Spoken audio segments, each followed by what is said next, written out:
All right, hello everyone, and thank you for joining us today.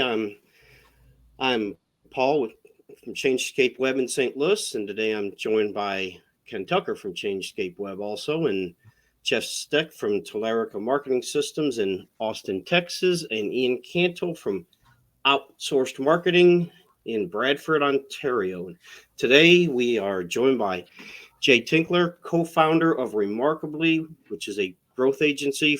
It's a agency focused on revenue growth, and he is a specialist in applying human first behavioral science to marketing. So, Jay, before we get into any questions, can you give us a quick overview of what that means, applying human first behavioral science to marketing? What, Yeah, say that three listen, times fast. I was going to say, it sounds like some jargon made up by a marketer, right? But listen, I think probably the best way to describe this in our language is it's this acknowledgement that in every marketing or customer interaction that there is an opportunity for further connection, further customer interaction, further relationship, and a two-way communication.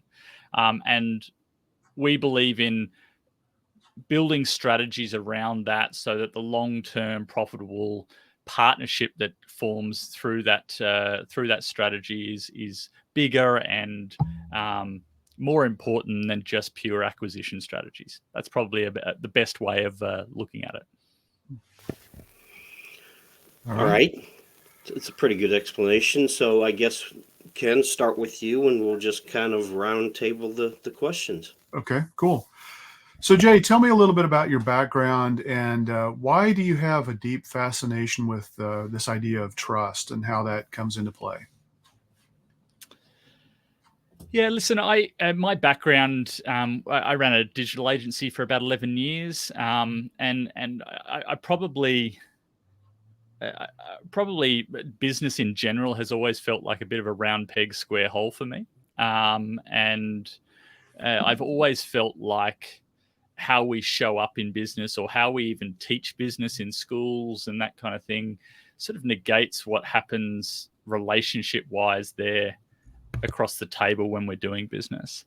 And so even when I was running the digital agency, we were looking at behavioral science strategies, looking at ways in which we could, I guess, put to the forefront what was happening for the other human that was happening at the other side of that connection via the web.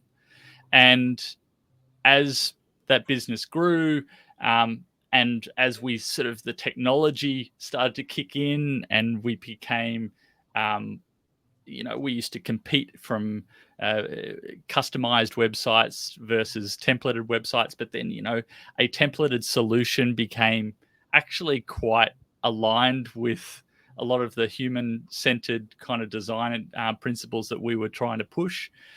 We were starting to realize that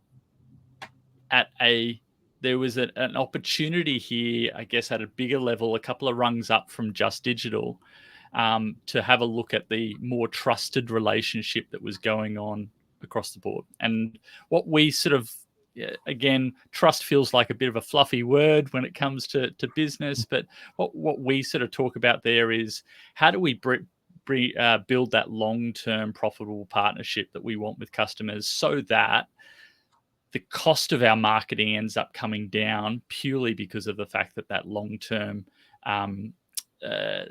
things like we don't have to do a proposal for that customer. We don't have to, because of that trusted relationship being in place. So once, to go back in history a little bit, once I had that business, as I started to evolve and started to go, there seems to be something more here.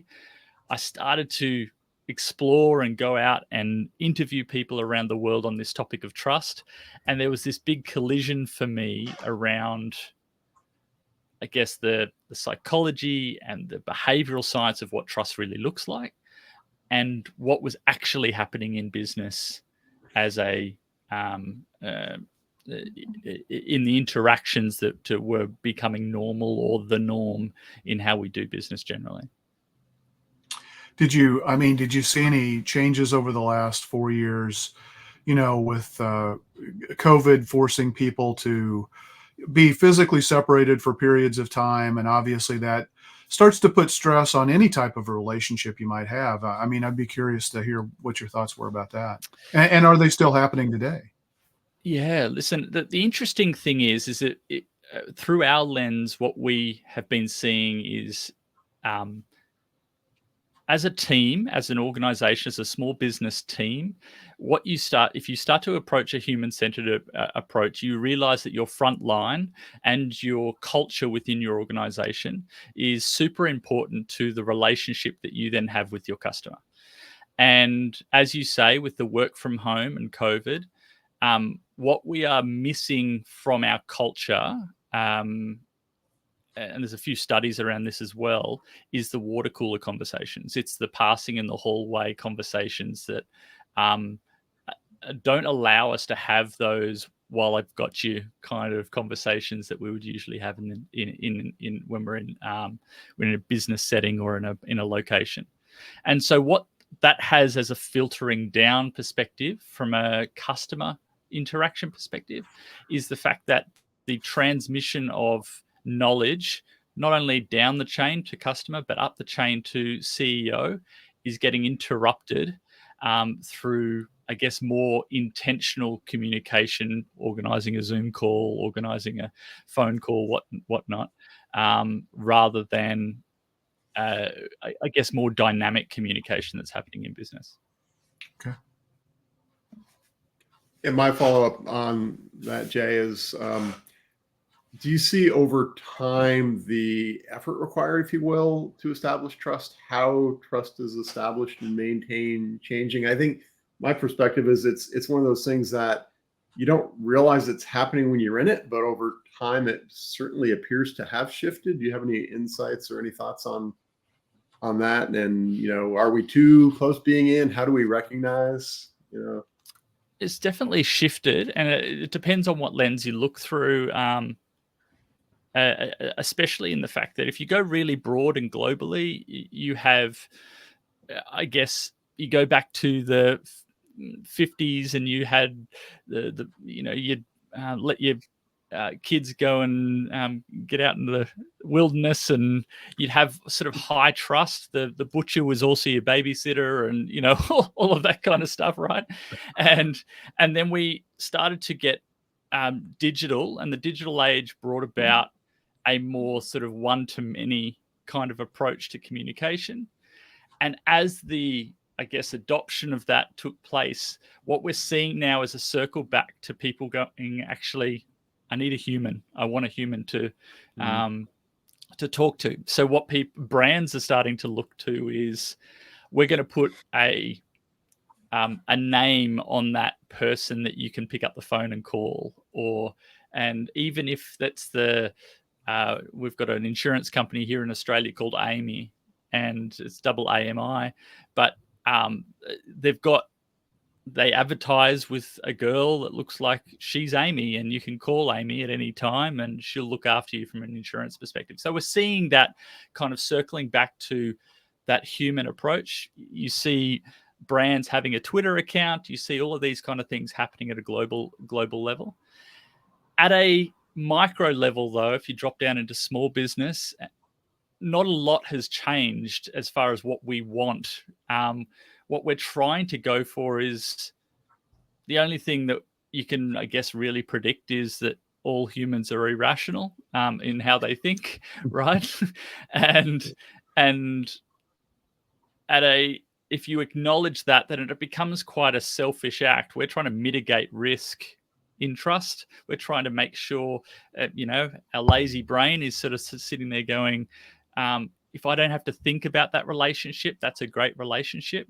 And so if we can play to that intentional kind of communication and understanding that we're going to take the friction away from this relationship, then whether you're back in the 50s or here now in 2024, a lot of those pure human elements are still ringing true. You made a really good point there, and we said circling back and this human contact. Before we had TV and radio and computer, people actually talk to one another. And you don't see that as much anymore. So I think that was a really good point. Yeah, and listen, there's a real thirst for it, right? Like, and I'm sure we'll touch on it later, but we've started up a private business network here in Australia, and there's a massive loneliness, especially at a founder level, that is playing out that we didn't see when we started it. We were like, wow, that's a really interesting thing that keeps coming up, is that we actually need those people around us. And we've, I guess, decayed some of the social needs that we need just at a human level, but also at a business level. I think as we move into the AI, sorry, go ahead. Go ahead, Jeff. Nope. I was going to say, as we move into the AI world, that's going to kind of change what that looks like too, the human connection too.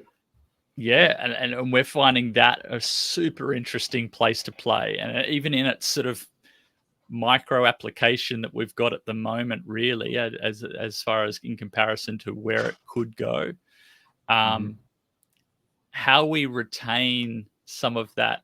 And I'm not the first person to put my hand up and say that there's some concerns around that. How we retain that social connection, even just at a content level, right? Is this really what you believe, or is this something that has been developed to make me feel a certain way? There are some concerns around how that connection will erode further. Jay, I love it how you're talking about relationship, right? A lot of clients come to us and they have a big lofty goal of what they want to achieve with their marketing, and they've set aside some budget for that, which is fantastic. But sometimes they get so fixated on the goal of, hey, I want to acquire new customers, I want to acquire new patients, if they're a dental practice or something. But they forget that it's people they're trying to attract, right? And they get lost in the metrics sometimes.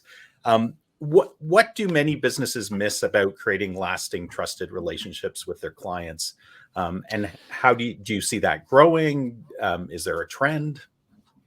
I love this question because of the fact that I always preface going, I could talk for hours on this topic, and I'm going to try and keep this brief. One of the big moments in my career around this topic that I discovered was, I mentioned earlier, I felt square peg round hole to how business is generally done.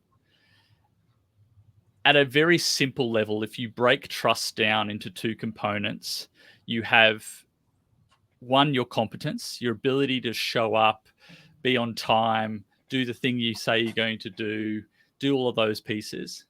And the second piece is your ability to successfully communicate to another human being that you care about them.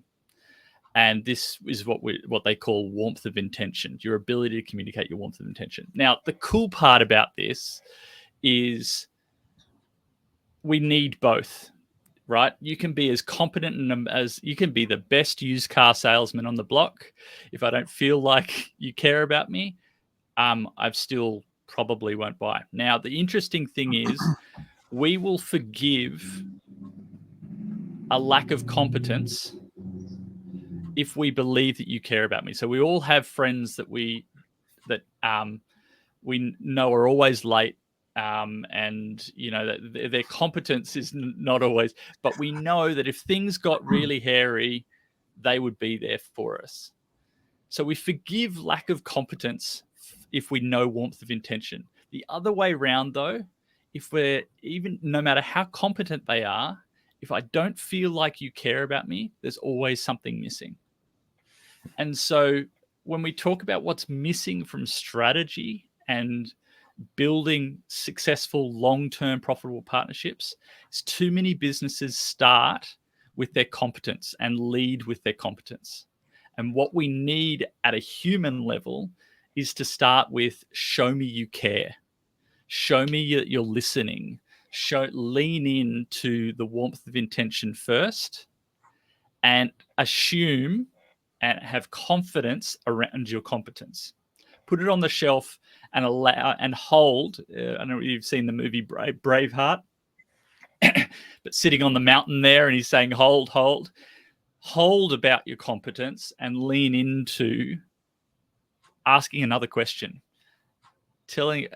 connecting, finding those shared value moments where you sort of go, oh, your kids go to that school, like my kids go to that school too, or whatever it may be that allows you guys to connect at a deeper level before you start, and allow them to ask for your competence.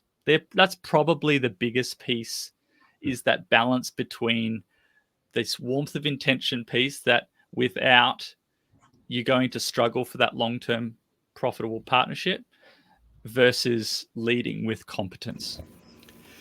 So people don't care how much you know until they know how much you care. Absolutely. Absolutely. So, Jeff, I think you had a question that we missed. Yeah, I kind of jumped in with kind of expanding on one of the earlier ones. So we're just kind of flowing along here. Before you get started, Jeff, can I just say something? Yeah, absolutely. So I don't know if in Australia, if you're familiar with comedy Seinfeld. Absolutely. We know Seinfeld here. Yeah. So when you were talking about that, I immediately was thinking, but there's the soup Nazi who clearly did not care about people who were eating, but his soup was so fantastic. So I think really, while that does happen, it takes extraordinary quality, and it's so much harder to achieve that than, having that personal relationship that you have. Absolutely. And we're talking about that there is a place for a brand play there, right? That potentially your competence. I'm not sure whether there's a lot of people having great long-term personal relationships with the soup Nazi, but the brand itself, at a brand level, people are would have the relationship with the brand of that business, and how does that play out as a separate strategy altogether? All right, Jeff, it's yours. Yeah, I'll jump back to that one. Jay, you may want to hold this to the end, just however the flow works best for you. I'm always interested in origin stories, and my question is if there's one or two moments in your career that you consider really pivotal to getting where you are today and your success today.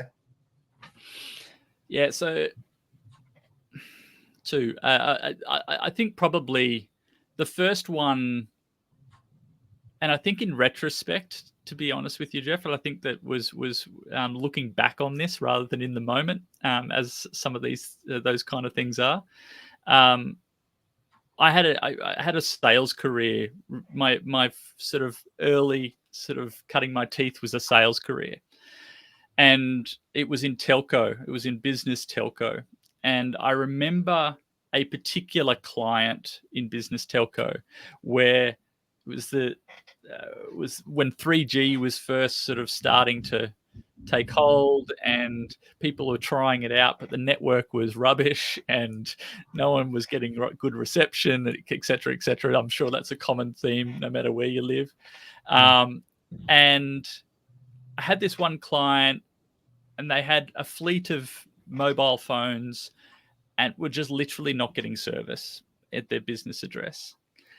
And I was calling them every day, mainly through anxiety, to be honest with you, and just I'd love to say it was just beautiful customer care, but it was just driven by anxiety, and calling and just saying, any luck, how are we going, trying to get them to a place where they could, and dealing with the telco, trying to get them out of a contract, all of that kind of stuff. And we finally sorted it out for them and got them out of their contract. They moved to a different carrier, all that kind of thing. But about 6 months later, I got a call from them, and I commented on the fact that they never got angry at me. They never got, you sold us into this, Jay. They never got angry. And I asked them why. And he said, because you called every day and I knew you cared. And I was like, wow, okay. So even with something like that, where how much we rely on our mobile phones and how irritating it is when you just can't get service, that just because of the fact that I showed up every day and made those calls was enough for them to still hold me in high regard. Lack of competence, warmth of intention. The one other moment that it all sort of came together for me, I read a book called, it was two books. It was The Human Brand, Susan Fisk and Chris Malone wrote a book called The Human Brand. And it was the first time that I'd seen somebody else talk about how I felt about business, which was this interaction between there is a strategy that doesn't have to feel fluffy, that this is a profitable strategy to being more human in business. And the second one, and I'm sure you guys have heard, Joseph Pine and the Experience Economy was another transformational book for me around actually understanding the true transformation that you're taking your customer on versus just the service that you're being delivered. So they're probably a couple of books and an experience that sort of really, I guess, set the path and for the focus that I and my business partner are now working on. Yeah, and you know, if you look, you see it all the time. There is this trend where people want to deal with local businesses when they can. But you have a podcast as well, and the premise, or if you will, it asks a question: what does it take to create a business that people feel compelled to talk about? And what has stood out to you as some of the common themes on your podcast? Yeah, listen, we started this podcast really as an R&D.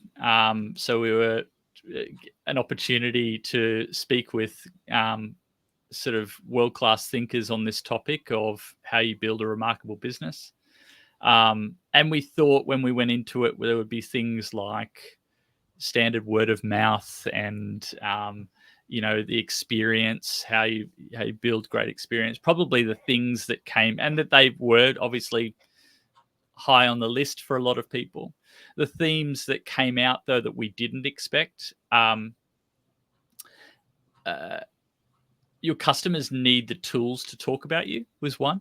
So how to give your customers not only a great experience and those kind of things, but then give them the tools to be able to easily share your business.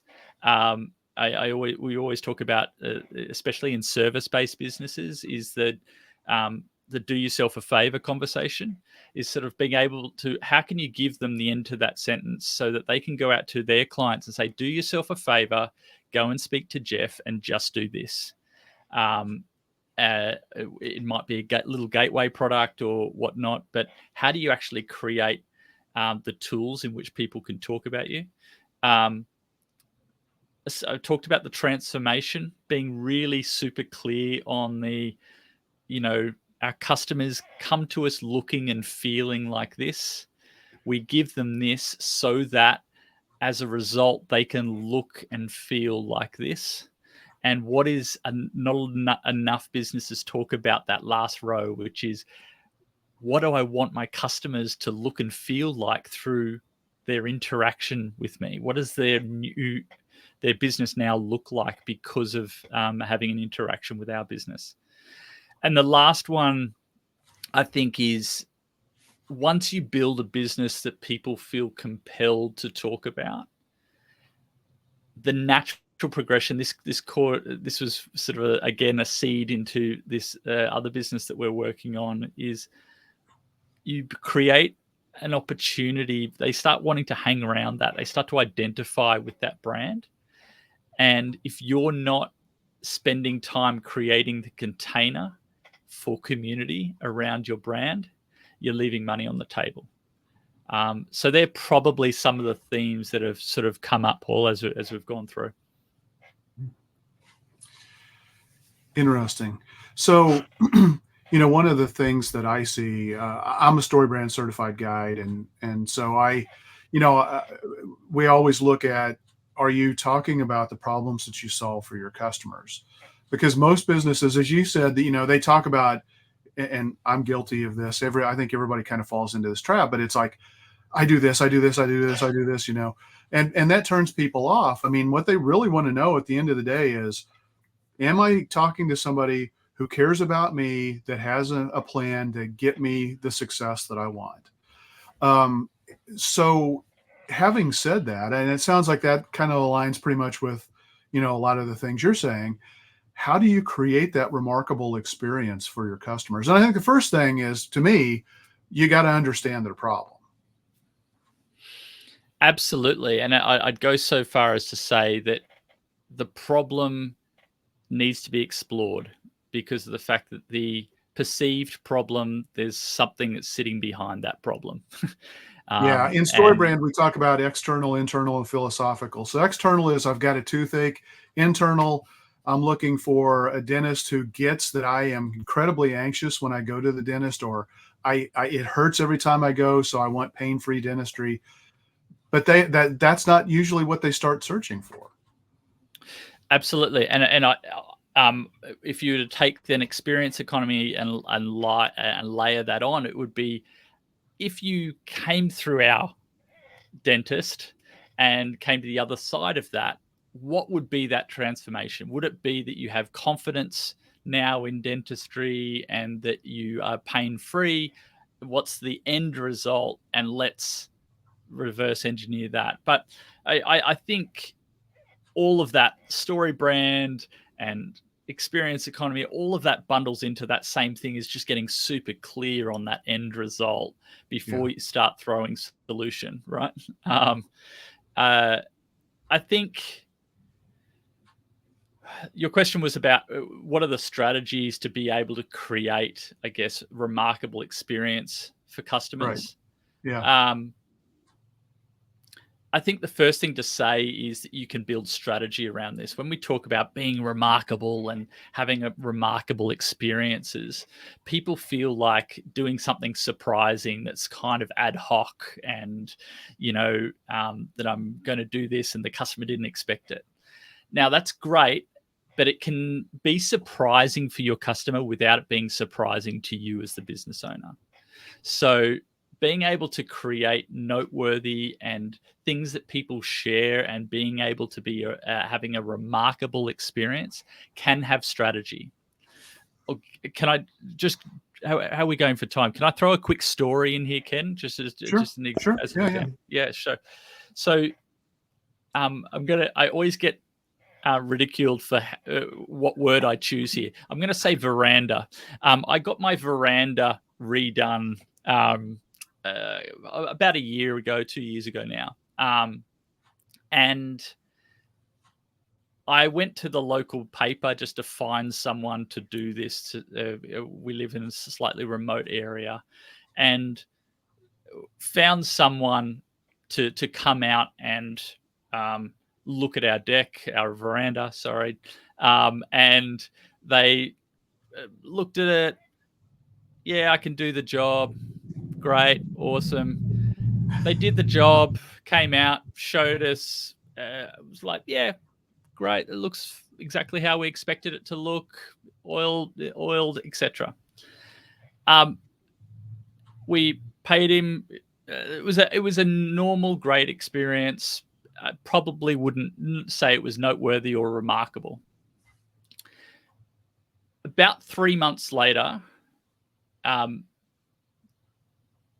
this guy showed up on our doorstep and he knocked on the door and he said, "Hey, I've got it here.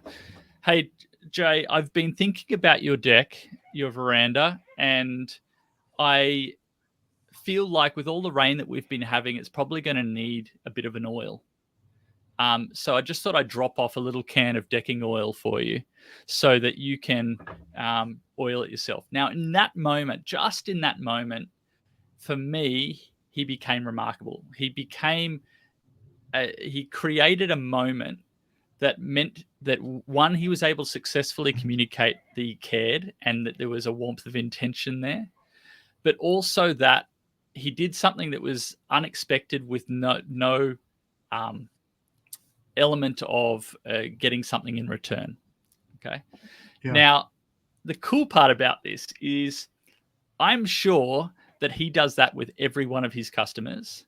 And I'm sure that he has a calendar thing that he sits in his calendar 3 months after that says, decking oil to Jay Tinkler. And I'm also sure that he probably builds that cost into his original build. But the beauty of it is that it feels like it's a moment that he's thought about it and he's created. So that sort of illustrates that strategy around remarkable moments. Well, I think that's a great point, because I think too many businesses stop at the point of sale, and it's so much easier to get a current or past customer to buy from you again because they already know, like, and trust you, and I think if you aren't thinking about those things and what the customer experience is after they are a customer, you're missing an opportunity. And you talked about giving them tools, to be able to talk about your business. I mean, you doing something like that is going to make you much more likely, because it sounds like the initial engagement, of when he completed the project was like, okay, that's fine. But when he dropped off this oil, now you're like, you know what? I really appreciate that. I think I'm going to go write a review for this guy. And he just gave you a tool, whether you knew it or not, to kind of nudge you to take that action. So that's Absolutely. pretty cool. Yeah, absolutely. And I love, I think we speak from the same vocab there, Ken, using the word nudge, but absolutely. I think that there's all of these little micro pieces that he just through that simple act was able to create. So I'll add a bit of a framework in here that might be useful. We look at remarkable moments having 4 main elements, and it spells out the word pure, P-U-R-E. The first one is personalized.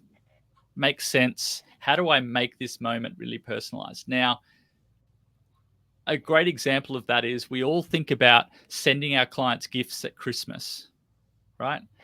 But they're all getting gifts from everybody else at Christmas too, right? So there's not a lot of space for personalization there, because they're all sort of bundled up in the foyer of their business with all of the gift baskets and everything else that happens at Christmas.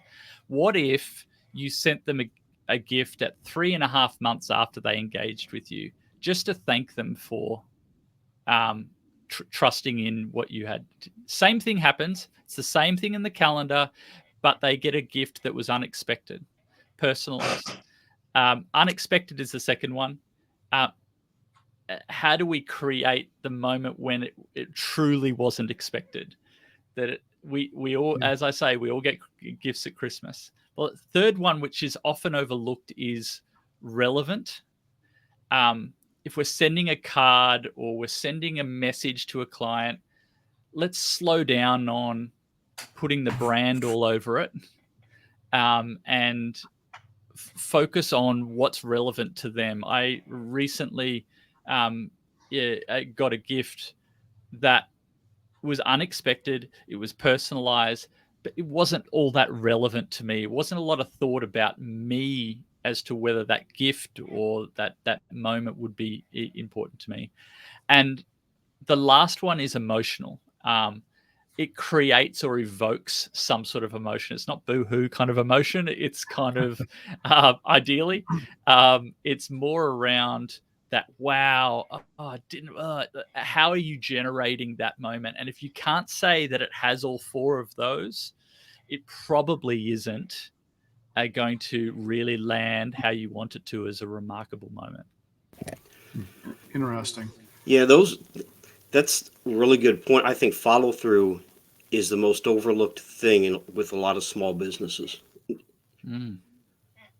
So, Jeff, I think you had the next question. Yeah, so it kind of ties into that. So we're talking about, in some cases, what may be cultural changes for businesses, how they look at customer relationships and and how they do things, does this push all the way up into their business vision and their mission? And if so, how do you recommend they tweak their business vision or mission to be more customer focused? Yeah, listen, we've got a bit of an opinion on vision, mission, and values because I think they're very useful, but they're still very focused, and it usually starts with the founder that starts to drive a lot of that activity around building the vision, mission, values of an organization.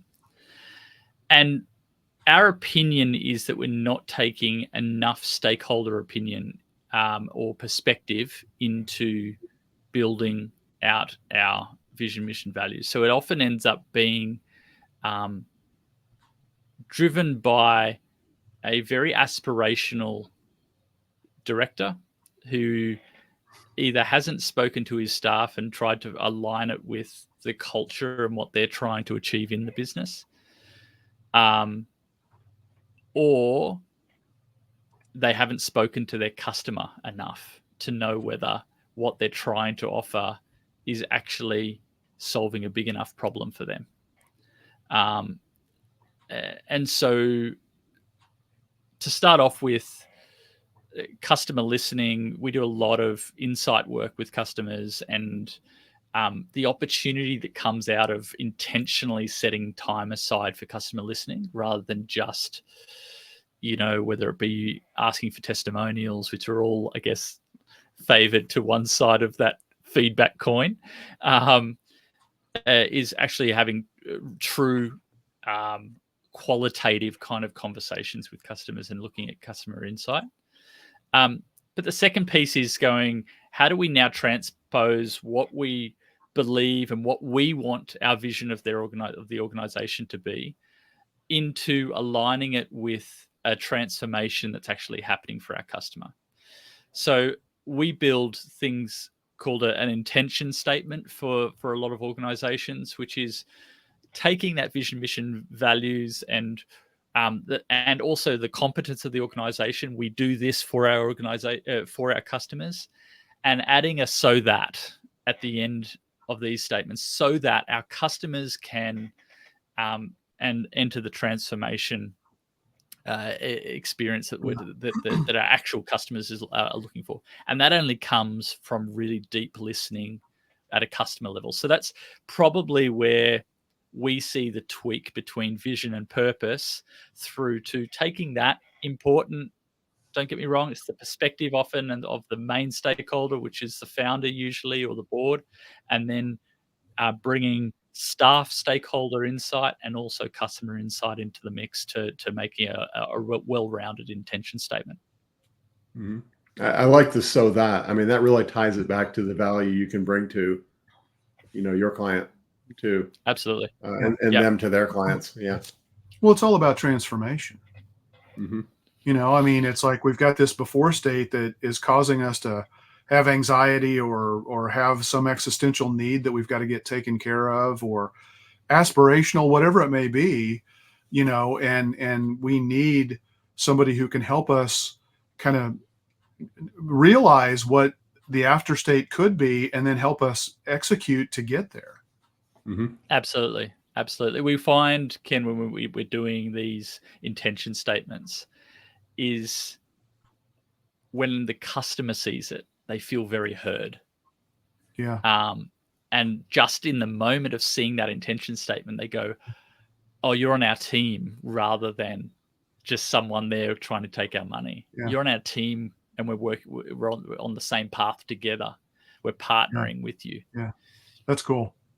Mm-hmm. And Jay, speaking of team, I understand you run a private business network in Australia called Convoy Collective. Can you tell us a little bit about what that is, how it got started, and what the purpose of it is? Yeah, so this came out of the podcast, and what we started to realize is the power of community in business and small business, and we unpacked we wrote a blueprint on what it takes to build successful community in small business. And as we looked around, in particular in Australia, for case studies for that blueprint, we realized that the true definition of community and what community looks like in small business, there weren't very many good examples of that. And there are a lot of people using it as a term, but they were audiences dressed up as community. And so to be honest, we're still on the path of trying to get it right, because it's a complex task.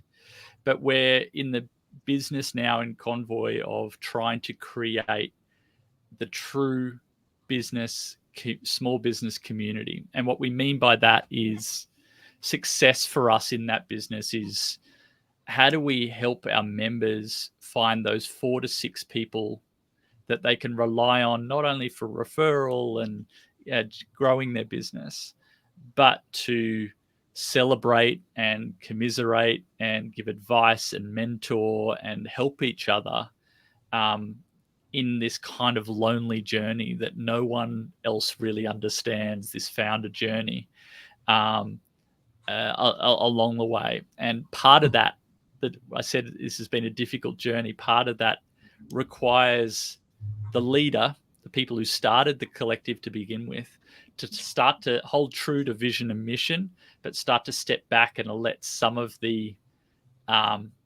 community play out with a bit more horizontal relationship rather than vertical one, if that makes sense. Very cool. And how does that business network differ from things like a BNI or other types of business networks? Yeah, listen, my background has been, I've done every networking under the sun, the chambers of commerce and the BNIs. We've got a couple of other kind of similar business breakfasts, starting with B here in Australia. But listen, probably the biggest differences that we've tried to, hack the system a little bit. First one is quality connections. We're trying to drop people through a curated approach to a collective. We're trying to drop people into the right conversations at the right time, through understanding, having a deep knowledge of our members and where they're at in business at a quarterly basis. So that's a really big difference. You're not on your own is probably a good way of summarizing that. Second one is fresh knowledge. And I'm sure if you've been to a BNI, you'll understand this, is that often you're sitting there listening to the accountant talk about cash flow for the 5th time this year. And it's the same knowledge, common sense stuff that seems to be coming through. And at a certain stage in business, it was really useful for me, that stuff. But there's a point where you hit sort of a wall of starting to look at your impact and the legacy you're starting to leave behind as an organization. And that stuff, you need something a bit more aspirational. And so we're bringing world-class thinkers into Convoy to stretch thinking. So we had a neuroscientist come in a couple of months ago to talk about how to worry more effectively in business, right? And so these kind of things that are things that you didn't know. So that's probably a good way of putting it. And the last one is sort of just these unique opportunities we're trying to create where competitors can collaborate. And we're setting up culture that I have never seen in networking before, whereby individuals and organizations are understanding that they can step in with a level of vulnerability and therefore get a lot more out of the long-term relationship rather than short transactional business card cannons. So, Awesome. Jay, following up on Ian's question a little bit, in the process of running this community, what, if you can prioritize and maybe you can't, what has it taught you about some of the most essential things needed to have a successful community? Yeah, listen, there's a couple of things that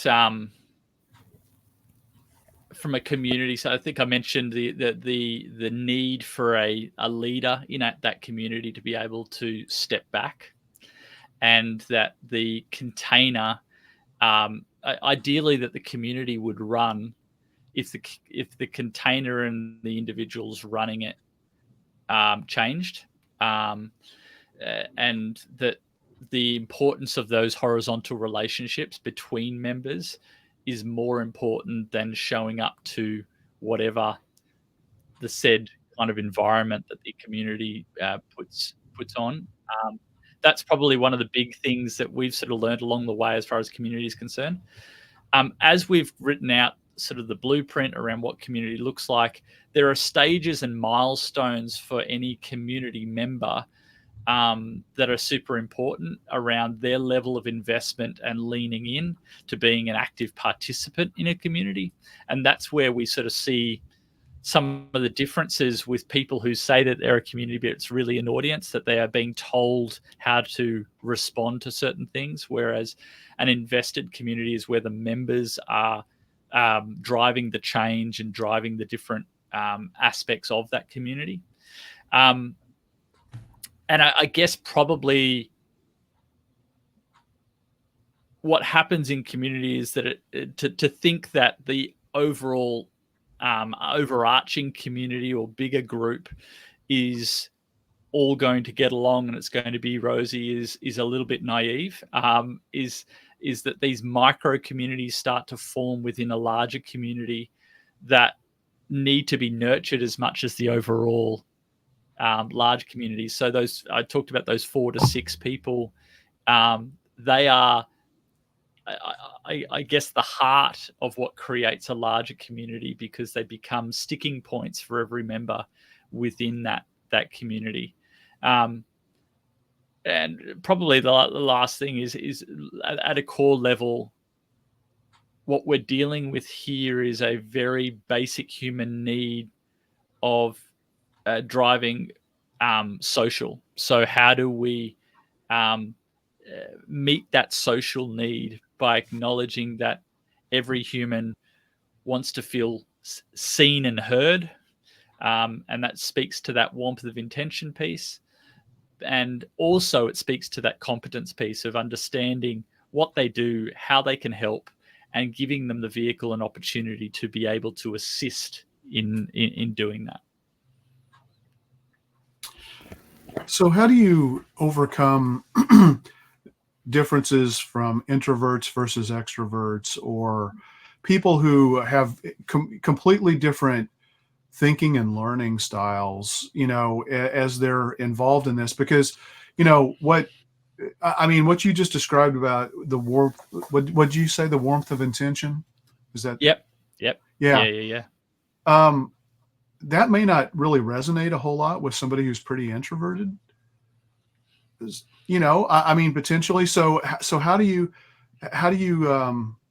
integrate all of that into this collective that you have? I mean, it sounds like a fascinating concept, and I love what you're trying to do. I'm just thinking in the back of my mind, okay, but how do you keep people from spiraling out of control? How do you align people, based on the natural personality traits and the learning styles that they already have, so that you can create success?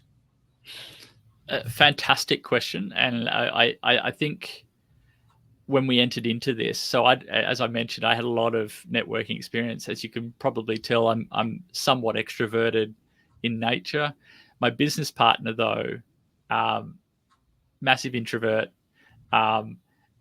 said to me when we started this business, Jay, I don't want to be stuck in a corner with holding a glass of wine and a cheese and bicky. It just doesn't do it for me, and don't put me in that environment. And so we had to deal with that right up front. What we've tried to do, Ken, and it's a work in progress, I'm not saying that we've perfected it as yet, is through the curated environment and having a number of different styles of event, both online and offline, and communicating to our members that this is a buffet rather than a degustation, so that people can choose what's valuable for them and show up to what's valuable for them. We are able to create environments that suit both types of personality type. So I'll give you a quick example. We have a signature event at the end of the month, which is our collective event, which is similar to a cocktail evening. Turn up. We help curate people that you can connect with on the night prior.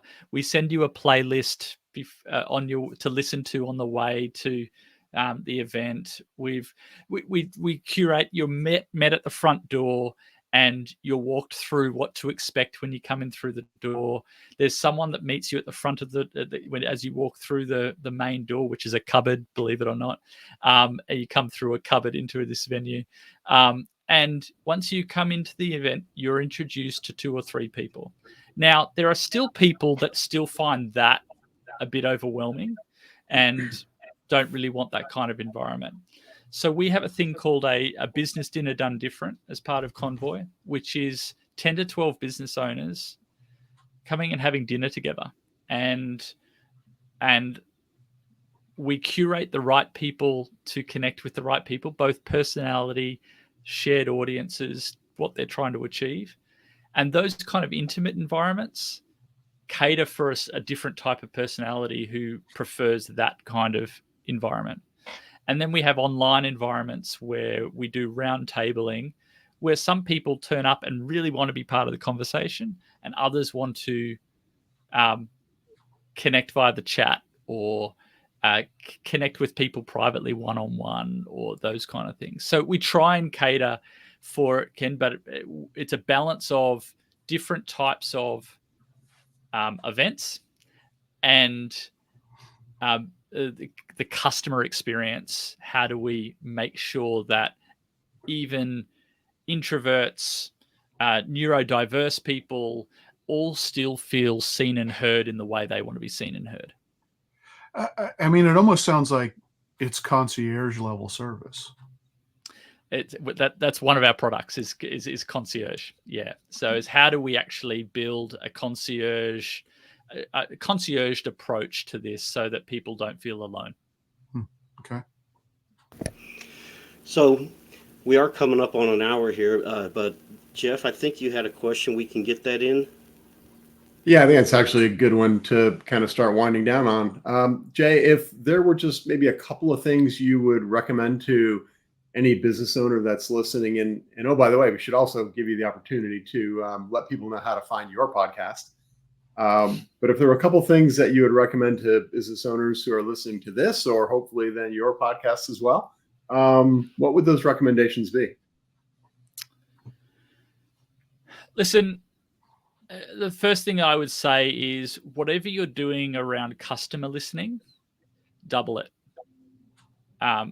That would be my first recommendation. No, I haven't come across a business yet that is doing enough customer listening and putting strategy around how they create opportunity for their organization through customer listening. I think that if we're starting to think about the transformation of a product, I think that probably one of the things that I would be recommending is, we talked about it earlier, but what is the thing that's going to help you to get better understanding of the true transformation that your customer is going on, and define that. And that might be across 3 different avatars of customer that go through a different, but define it through how they look and how they feel. How do they feel at the moment? Are they anxious? And what's, as Ken, you said before, what's the other state? What's the state that they want to get to? I don't think we're spending enough time dealing with that. And the last thing, I'm going to be a little bit controversial here, potentially, but the common theme that we feel gets in the way of good business growth is often the founder. And we find that time and time again, it is, I'll balance the vision, potentially the ego of a founder, getting in the way of an amazing team and amazing product, because of either old thinking, wanting to be part of everything. There's a number of aspects. So if you're a founder out there and you're listening, I'd be asking the question, am I getting in the way at the moment? That would be probably a couple of things that I'd probably recommend coming out of this conversation. Well, I think that's only controversial to the person getting in the way of business growth. True. If this seems controversial, then Yeah. Maybe not controversial, but maybe uncomfortable for some people to ask that question potentially. So, Jay, how can people find out more about you, your podcast, what you do, all that stuff? Listen, probably the best place to go to is Remarkably, remarkably.com.au. That's got the podcast there. It's got all the things that we do, customer insight work versus marketing strategy, that kind of thing. And connect with me on LinkedIn. I'm always open to having fresh conversations on LinkedIn. So reach out. All right. So, yeah, we're right at an hour here. This is probably a good place to wrap up. Ian, you want to take us out? Absolutely. Thanks so much for joining us today, Jay, and for sharing your insights into this important topic.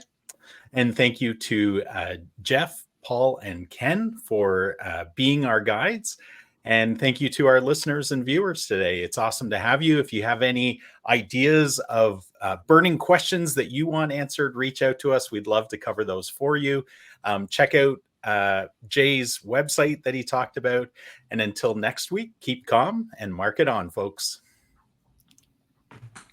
Thanks, Jay. Thanks, everyone. Thanks, guys.